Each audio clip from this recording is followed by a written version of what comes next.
Allô tout le monde. Je sais que ça fait longtemps. Ça fait vraiment longtemps qu'on s'est parlé, qu'on a donné des nouvelles de notre bar. Aujourd'hui, je vous parle parce que je veux vous expliquer pourquoi. On n'a pas donné de nouvelles pendant longtemps. Mais avant d'embarquer sur ce sujet-là, j'ai envie de vous raconter une histoire.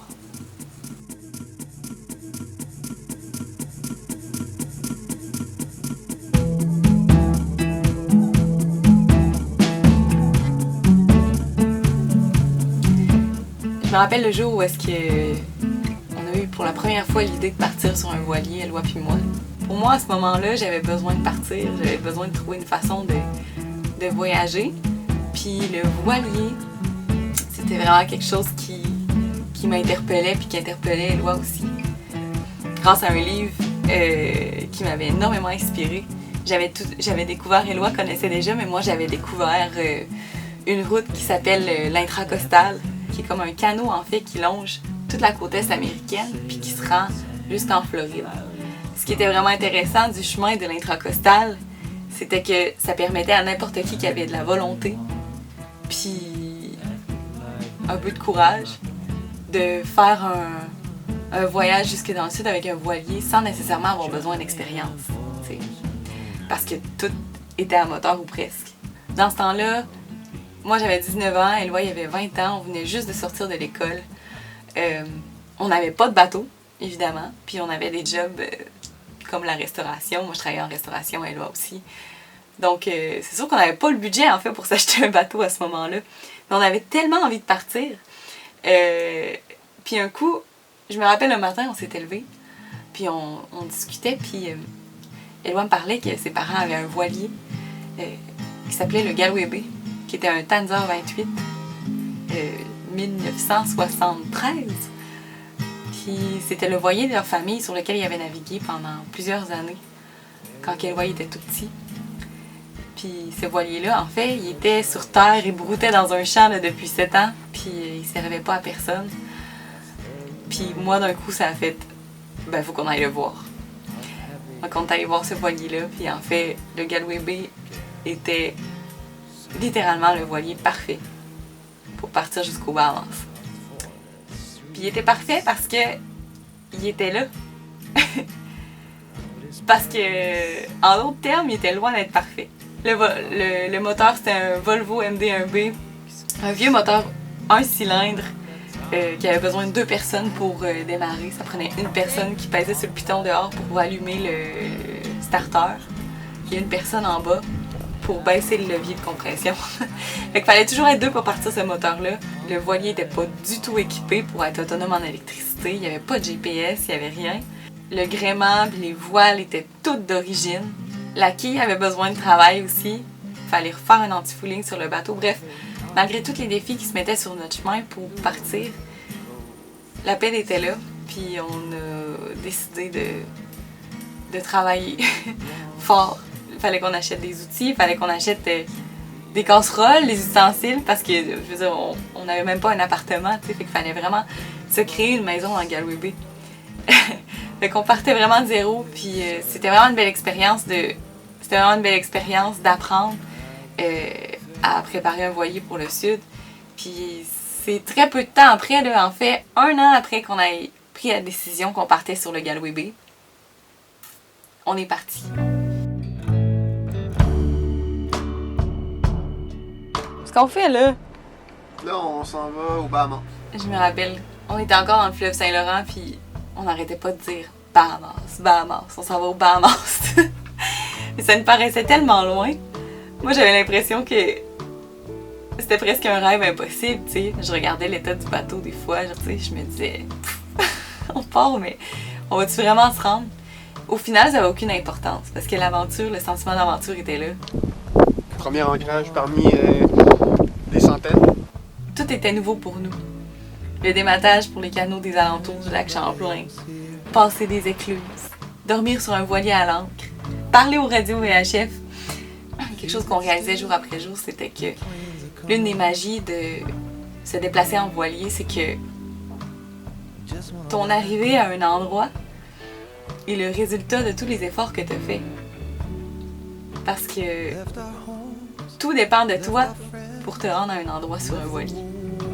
On dépend pas d'un pilote d'avion, on dépend pas d'un chauffeur de bus, c'est vraiment nous qui se rend jusque-là.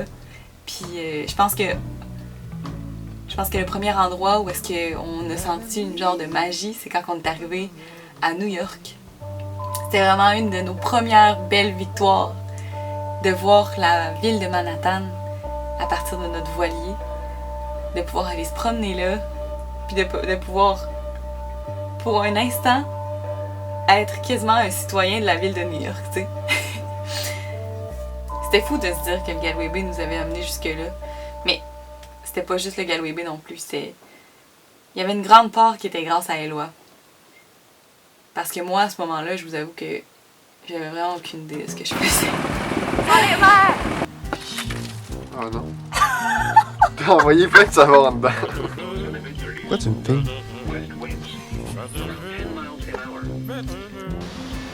Non, je viens de te le dire, c'est quel? Je t'écoutais pas. Ah, j'étais vraiment pas une bonne équipière. Mais certainement, j'avais beaucoup d'excitation et beaucoup de plaisir. Oh, il y a de quoi qui brûle! Quand j'ai compressé le moteur, ben, il y a de la fumée qui a commencé à sortir d'un endroit précisément, puis c'était vraiment pas bon signe, fait que... Puis ça a l'air de venir du starter-générateur. Par contre, New York, autant ça a été un moment magique, ça a été aussi l'endroit où est-ce qu'on a eu notre premier bris mécanique majeur, on va dire. Mais une fois que tout était réparé, on est reparti avec un mois de retard et le froid qui nous rattrapait tranquillement. Donc on va avoir un vent léger pour notre première sortie en mer, ce qui est idéal. C'est ça, on est prêt, on part dans les prochaines minutes. Wouhou!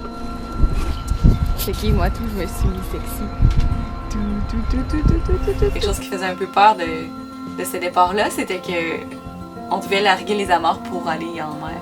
C'était notre première fois, puis j'avoue qu'on était vraiment pas expérimentés. D'abord, on a complètement mal choisi notre fenêtre météo. Je me rappelle, on s'est fait peur, en fait, à cette première traversée-là.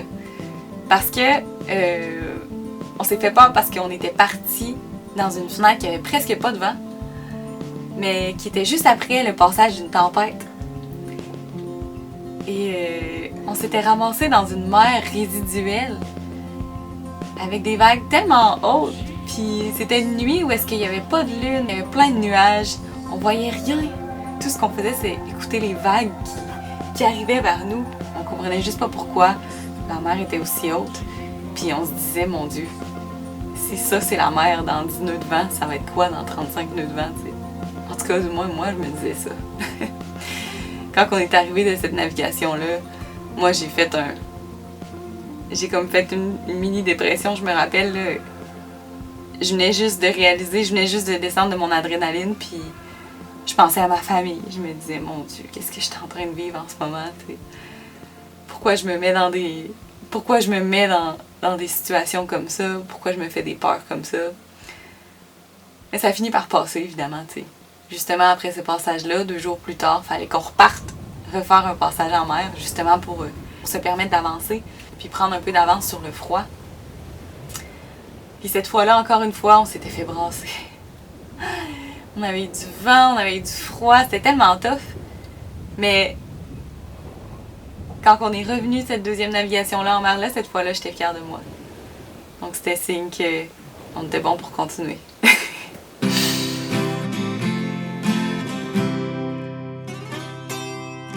C'est comme ça qu'on a commencé à acquérir de l'expérience. I don't think I have a strainer. Do you know what it looks like?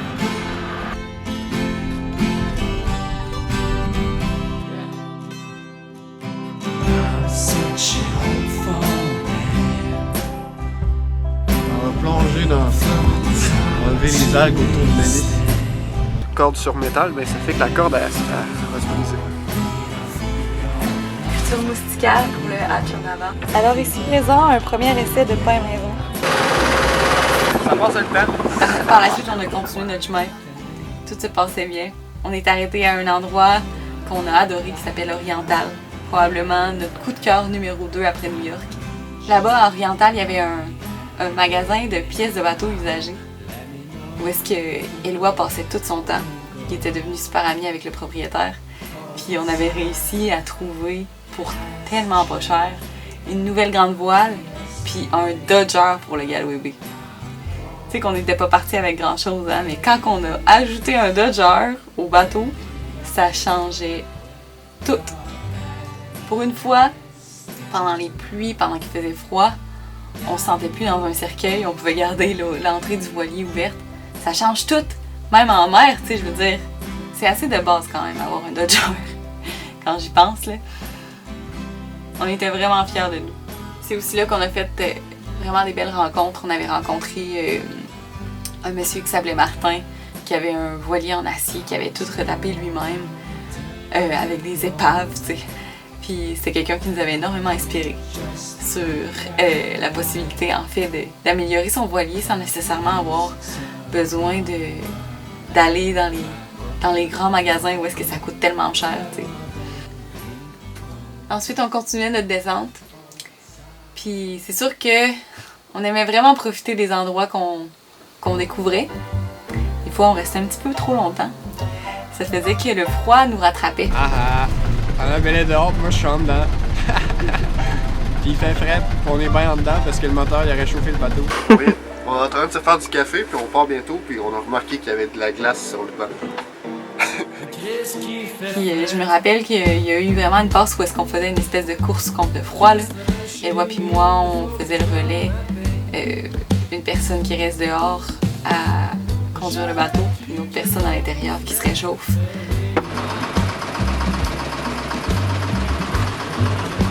Demain, il va faire 3 degrés. Et aujourd'hui, il va faire 5. À un moment donné, on était vraiment tannés de ce froid-là, puis il s'était ouvert une fenêtre météo pour nous, pour prendre la mer. Ça allait être notre 3e fois en mer.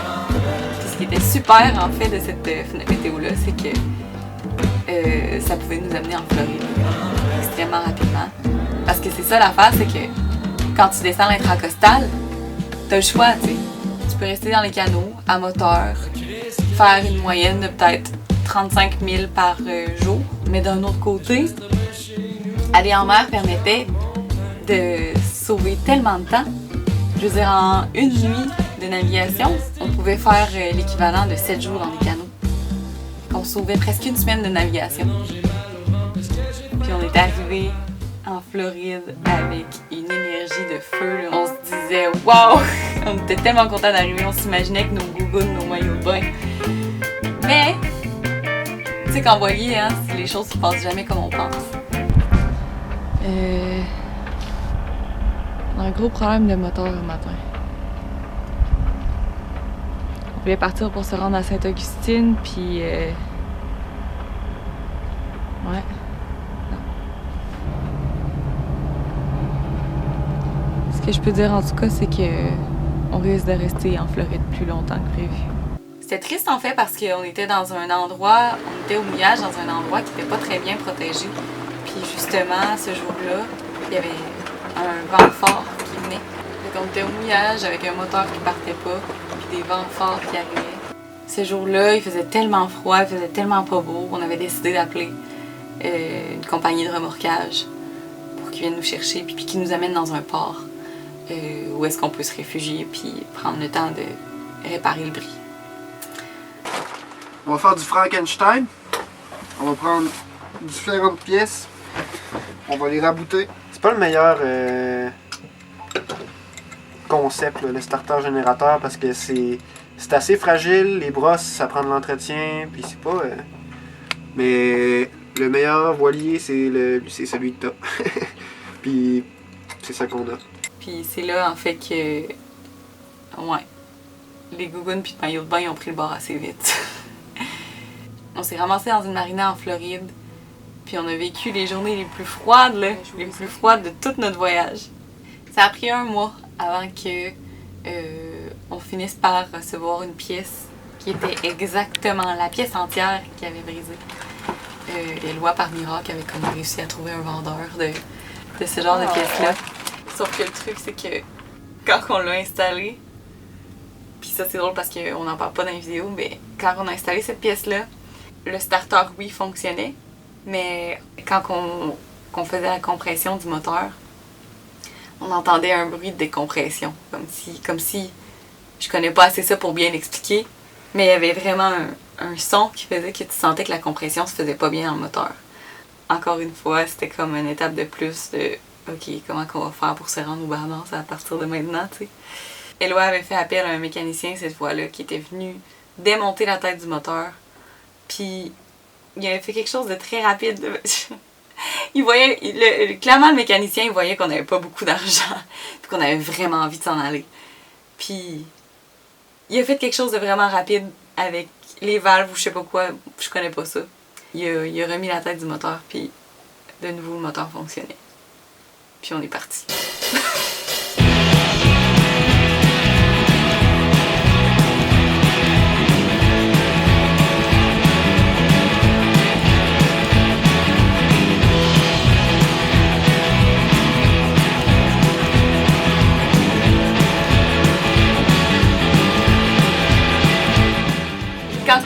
Quand on a largué les amarres de cette marina-là, j'étais tellement heureuse. C'était vraiment cool de reprendre le rythme de lever l'ancre à tous les matins puis de découvrir des nouveaux endroits.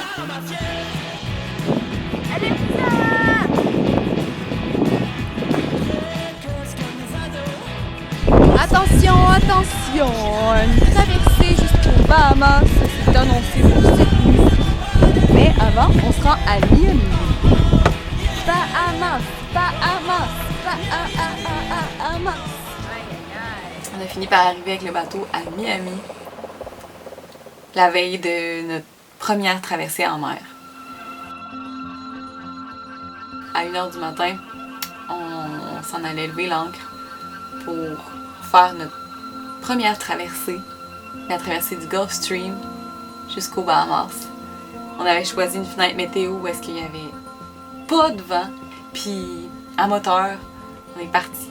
On a eu une magnifique traversée.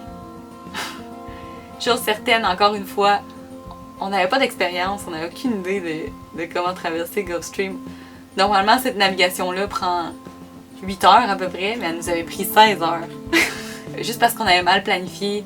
On savait pas comment planifier notre navigation en fonction du courant qu'il y avait dans cette mer-là. Mais c'était pas grave parce qu'au final, on était tellement heureux, on était tellement fiers de nous. Et là, on arrive au Bahamas. On est rendu. On arrive! Sauf que, encore une fois, les choses se sont pas passées comme on pensait. Puis quand on est arrivé à Bimini, juste avant qu'on jette l'ancre, le moteur il a arrêté par lui-même. Complètement arrêté de tourner. Puis il nous a laissé juste assez d'élan pour jeter l'ancre. Et là, d'un coup, on était là, qu'est-ce qui vient de se passer? Puis c'est sûr que là, toute la belle énergie qu'on avait d'être arrivé était comme partie d'un coup. C'est en contactant un mécanicien qu'Éloi connaissait qu'on a réussi à s'apercevoir que le thermostat du moteur faisait défaut, en fait. Il était tout rouillé, tout en morceaux dans le circuit de refroidissement haut de mer. Il faisait plus obstruer le conduit de refroidissement du moteur qu'autre chose. Fait qu'Éloi l'avait retiré. Et à partir de ce moment-là, on a réussi à repartir le moteur et continuer notre voyage.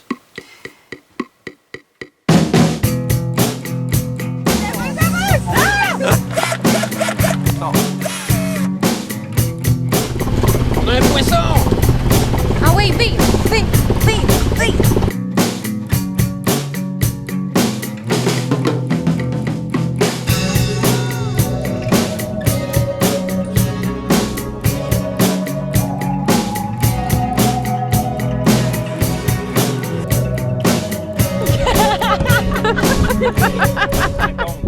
On a reçu la visite de nos familles respectives qui sont venues nous voir à bord.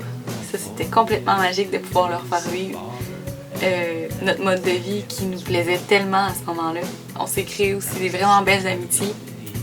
Puis une fois, après s'être reposé pendant quand même beaucoup de temps à Nassau, Donc, après beaucoup de temps sans partir le moteur, sans partir naviguer, rien, Éloi a tenté de partir le moteur.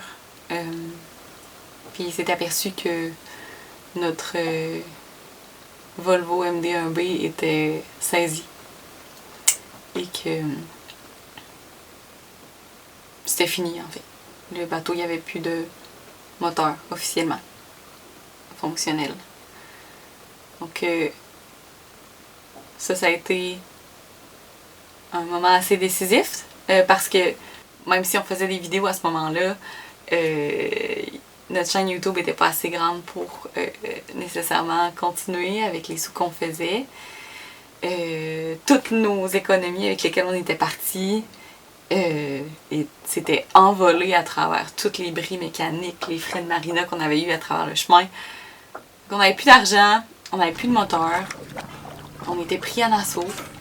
Fait qu'on s'est dit que c'était mieux de faire une pause à ce voyage-là, faire une pause aux vidéos sur YouTube, puis se mettre à travailler pour économiser nos sous, pour pouvoir mieux repartir plus tard.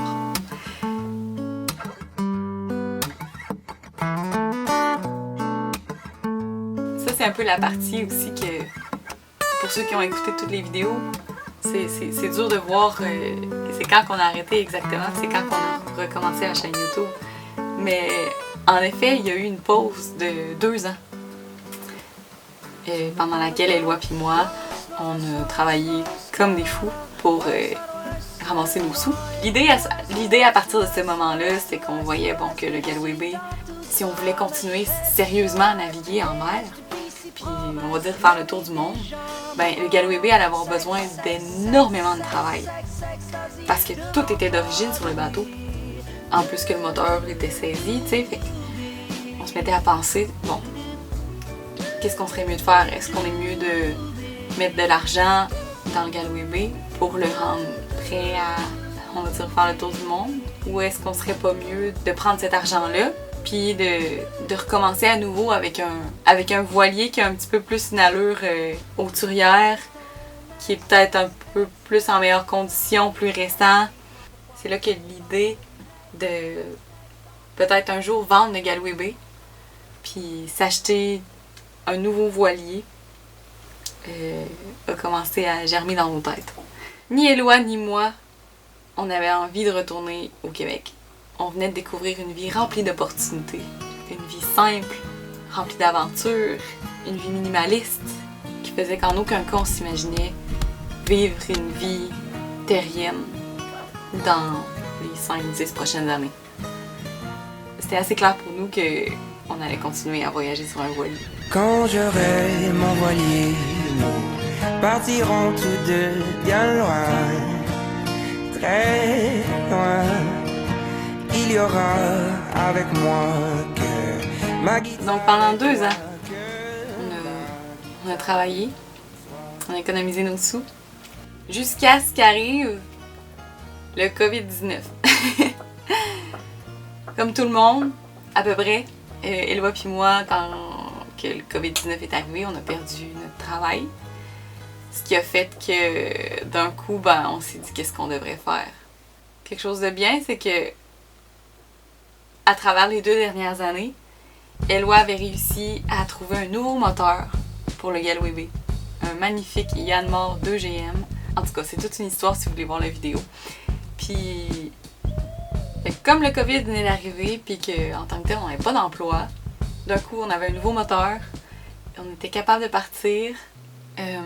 On s'est dit que la meilleure chose à faire, c'était de repartir. Tu rêves de paix et de confort. J'étais vraiment contente de repartir avec le Galloway Bay, puis de refaire des vidéos. C'était quelque chose de vraiment spécial pour moi. J'avais tellement hâte de reprendre la chaîne YouTube. Pour moi, c'était un bébé, c'était un projet que j'aimais tellement.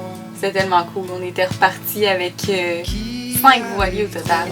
On était une gang d'amis québécois qui partaient se réfugier, se cacher dans les îles désertes des Bahamas.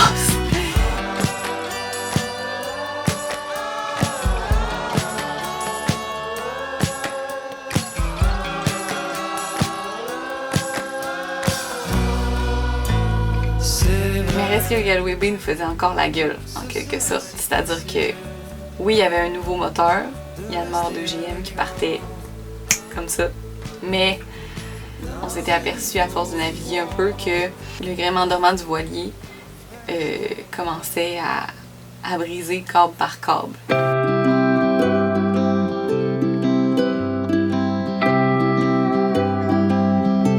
À ce moment-là, c'est avec beaucoup de chance et beaucoup de patience que Éloi a complètement changé tous les câbles du Galloway Bay avec un gréement qui était déjà usagé, mais qui était vraiment en meilleur état que le nôtre, qui était surdimensionné puis qui était réutilisable pour notre voilier. Il fallait juste ajuster les câbles à la bonne longueur.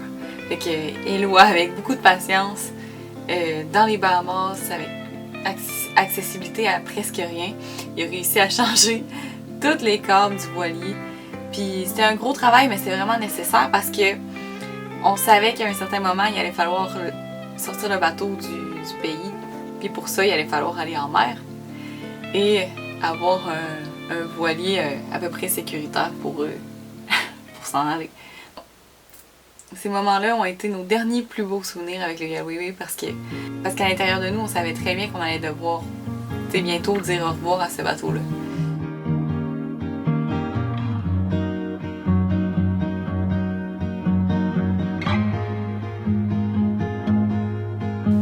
Pour moi, le Galloway Bay, c'était comme le symbole de la réalisation d'un rêve qui semblait impossible, tu sais. Qu'est-ce que tu fais, Anna?